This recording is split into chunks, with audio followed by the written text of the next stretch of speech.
Olá, para quem não me conhece, eu sou Alan Kenneth, sou professor de filosofia da rede estadual do estado de Minas Gerais, trabalho diretamente com o ensino médio, tanto o EJA quanto o regular. Para quem vem acompanhando os meus vídeos, sabem, né, que eu tenho gravado essas aulas, essas videoaulas, para os meus alunos em especial, devido à situação que nós vivemos por causa da pandemia, do coronavírus, e o estado de Minas resolveu adotar, né, o ensino remoto, porém resolvi postar no YouTube para que outras pessoas tenham acesso, outros alunos, outros professores, alguém que estiver estudando e tiver necessidade de ter um material objetivo que possa ser utilizado. Então nós estamos no volume 3 do PET, que é o Plano de Estudo Doutorado, proposto pelo Estado, que seria o terceiro mês de estudo, e na semana 1. Neste caso, o tema é ser e dever, o objeto de conhecimento é de vida e comunidade, Rousseau, o Estado como promotor da vontade geral. As habilidades: delimitar esferas do indivíduo, social e do político, refletir sobre o sentido do conflito nas relações humanas, compreender a esfera política como um lugar da expressão e articulação de conflitos e eventual operação de consenso. Os conteúdos relacionados: o que significa dizer que o ser humano é um animal político? É possível viver sem conflito? O conflito é necessariamente ruim? É possível lutar por direitos sem enfrentar o conflito de interesses? E a interdisciplinaridade, os conteúdos, conceitos e processos tratados nas habilidades acima serão retomados ao longo do ano nos componentes curriculares Geografia, História e Sociologia através de perspectivas específicas dessa área. Então é isso que o governo propõe nessa semana. Mas antes de começar a trabalhar, só um recadinho breve aqui antes que eu esqueça. Eu estou gravando esse vídeo hoje, no dia 6 de agosto de 2020.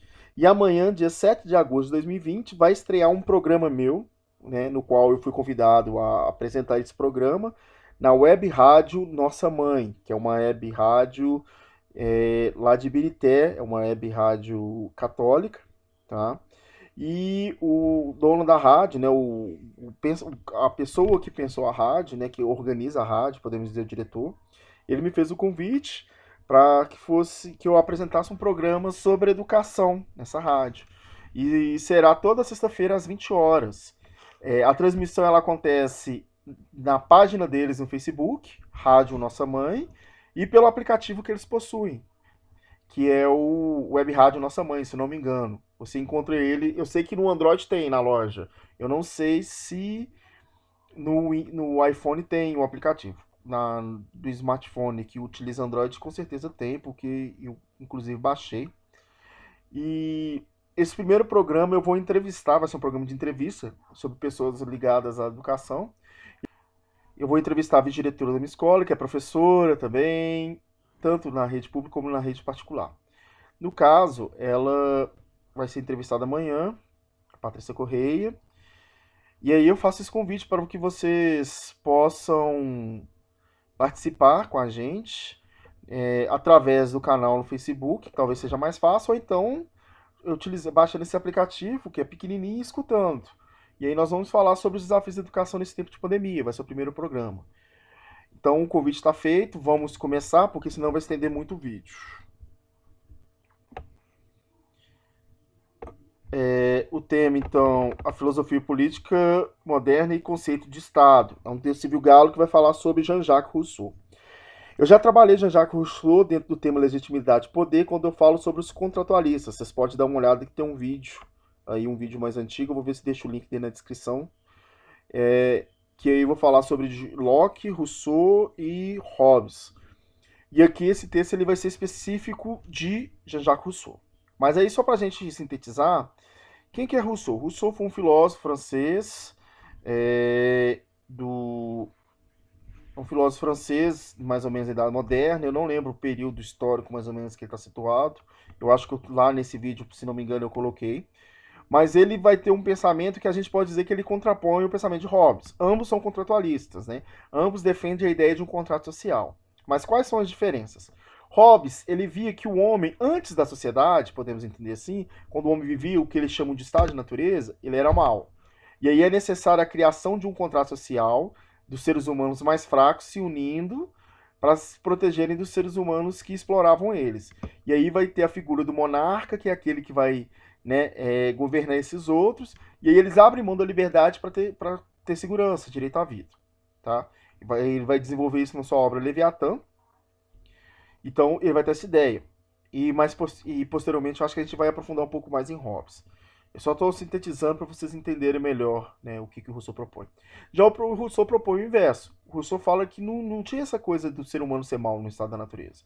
O homem primitivo, ele não tinha vícios, ele não era mal, ele vivia na natureza em harmonia com ela, usufruindo daquilo que ela dava para ele, vivendo tranquilamente.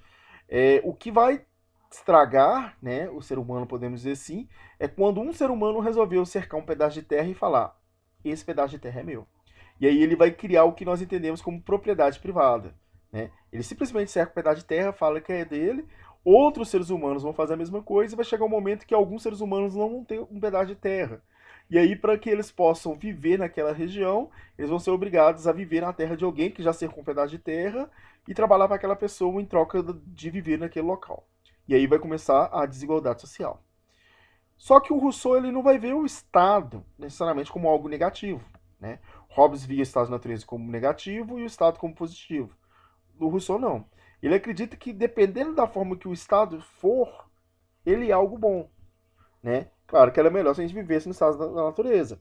Mas já que vai ter a ideia de um Estado, ele diz que esse Estado ele deve obedecer, né, aquilo que representa a vontade geral. Ele deve buscar estabelecer uma igualdade entre os indivíduos daquela nação. Né? O indivíduo ele deixa de se. Aí em Hobbes, o conjunto de indivíduos vão seguir uma pessoa, que seria o monarca. Para Rousseau, não. O conjunto de indivíduos vão seguir o quê? O Estado. Que ele vai chamar. Ele chama de pessoa, mas uma pessoa de outro sentido. Então a parte do texto aqui eu não lembro qual parte que tá. Aqui, ó. Diferente de Hobbes, o conjunto de indivíduos não abdica de sua liberdade em nome de um único indivíduo, a qual submete, mas entrega a si mesmo ao controle de um indivíduo coletivo que é formado pela união de todos que pactuam a firmar o contrato social. Então esse indivíduo coletivo seria o Estado, seria a cidade, tá? E ele vai defender o modelo democrático como um modelo, podemos dizer, menos pior, né, entre os modelos políticos. Então ele vai defender isso. Então ele vai defender um Estado onde busca ver todos aqueles cidadãos como iguais e criar regras que respeitem essa igualdade. Né? É o que seria talvez o princípio do Estado Democrático de Direito. Né? Ele vai tecer uma série de críticas ao modelo liberal que vai estar surgindo ali, com a monarquia representativa, aquela coisa toda. E então ele vai ser precursor dos pensamentos que posteriormente Karl Marx vai desenvolver, mas ele vai fazer essa crítica. Então, para ele, o ser humano é bom, ele vive tranquilamente. Aí teve a desigualdade social, foi necessário criar o Estado, e é dever do Estado tentar buscar uma igualdade entre os indivíduos que vivem ali. Tá? É basicamente isso que ele vai trabalhar em síntese. Então vamos para o texto do Silvio Galo, né? Filosofia Política Moderna e o Conceito de Estado. Então vamos para as perguntas. Câmara Legislativa do Distrito Federal. Consultor Legislativo, Redação Parlamentar. 2018. Para o filósofo francês Jean-Jacques Rousseau, um homem é bom, livre e feliz no estado de natureza, que a gente estava discutindo, inclusive, né? Os vícios e a corrupção resultam da vida em sociedade. É na sociedade que os homens adquirem sentimento de inveja, cobiça e ódio entre seus semelhantes. Para o que o homem vive conforme a sua natureza, livre e feliz, Rousseau defende a. E quer saber o que o Rousseau defende dessas alternativas. A.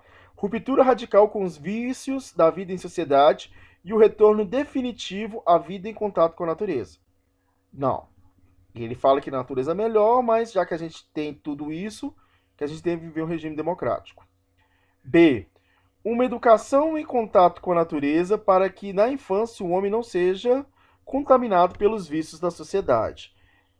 É essa a alternativa correta. Mas basicamente ele fala sobre isso. Ele escreve um livro chamado Emílio e a Educação, onde ele vai falar sobre essa formação do homem, do indivíduo. Ele acha que o ser humano, principalmente na primeira infância, na segunda infância, ele deve ter contato com a natureza e deve ser educado de uma forma que ele não crie esses vícios criados pela sociedade de modo geral. Tá? Então, essa é a resposta certa. A C, vamos só para a gente ver as outras. Uma revolução que põe o fim às instituições criadas no homem e sociedade, adoção de um modo de vida anarquista, também ele não fala disso. E de adequação aos bons costumes da vida e sociedade, pois é impossível o retorno definitivo. Também ele não fala sobre isso. Tá? Então é a B. 2. Até porque ainda eu falei com você, ele tem um livro, né, que chama Emília Educação, que vai falar justamente sobre isso. 2. Qual a diferença entre Rousseau e Hobbes na descrição do que é Estado? É que eu disse. O Estado, para Hobbes, é para dar segurança aos indivíduos. E para que o estadista, né, o governante, ele consiga fazer isso, ele tem que ter poder absoluto. Ele defende a monarquia absolutista. Já o Rousseau não, ele já acredita no movimento democrático como a forma certa. Por quê? Porque o legislador, o governante, ele tem que escutar o que a sociedade quer, né, o que ele vai chamar de vontade geral. 3. Defina a origem da desigualdade e a origem da propriedade de acordo com o texto. É isso que eu disse. Em determinado momento, lá no estado de natureza, alguém resolveu cercar um pedaço de terra e com isso ele criou a propriedade privada e com a criação da propriedade privada ele criou a desigualdade social, porque alguém ficou sem terra e essa pessoa teve que trabalhar para o outro. Tá? No futuramente a gente pode discutir um pouco sobre isso aqui, o que aconteceu aqui no Brasil. O pessoal defende muito aí os latifundiários, criticam sem terras. Eu não vou entrar em pormenores aqui, mas a gente tem que entender que muitos dos grandes latifundiários, eles herdaram dessas terras e os seus ancestrais, que eram os donos originais dessas terras, ou eles ganharam do governo, ou eles invadiram e roubaram. Inclusive expulsando muitas famílias menores que tinham menos poder e assumindo as terras dela. Então, assim, a gente tem que tomar muito cuidado com essas coisas. E 4, a definição de Estado para Rousseau é aplicada em nossa sociedade? Explique. Basicamente, a gente vive no Estado democrático de direito, num regime democrático, onde a gente elege nossos representantes e o papel desses representantes é defender nossos interesses, né? Defender a vontade geral. Só que a gente sabe que, na prática, isso não acontece de fato. Né? A gente sabe que a gente vive mais um regime oligárquico do que um regime democrático. Então, basicamente é isso. Gente, então é só isso mesmo. Eu vou encerrar por aqui. Caso vocês tenham dúvidas, podem comentar aí mesmo no vídeo. Podem me mandar no e-mail kspereira@gmail.com, vou deixar na descrição, e também no meu Instagram, na DM, @kspereira. Eu vou deixar na descrição também. No mais, eu já fiz o convite sobre amanhã. Qualquer dúvida, vocês podem entrar em contato comigo, que eu vou tentar responder o máximo que eu puder. Peço para vocês curtirem o vídeo, me seguir, né? Até porque tenho postado os vídeos, vocês já recebem atualização. Só marcar o sininho da notificação para vocês saberem que eu estou postando os vídeos. E compartilhe com seus colegas, amigos, porque o conhecimento ele tem que ser compartilhado, tá? Ele não pode ficar preso num lugar só. No mais, paz e bem. Bom estudo a todos. Espero que semana que vem a gente possa estar aqui novamente. Abraço a todos. Tchau.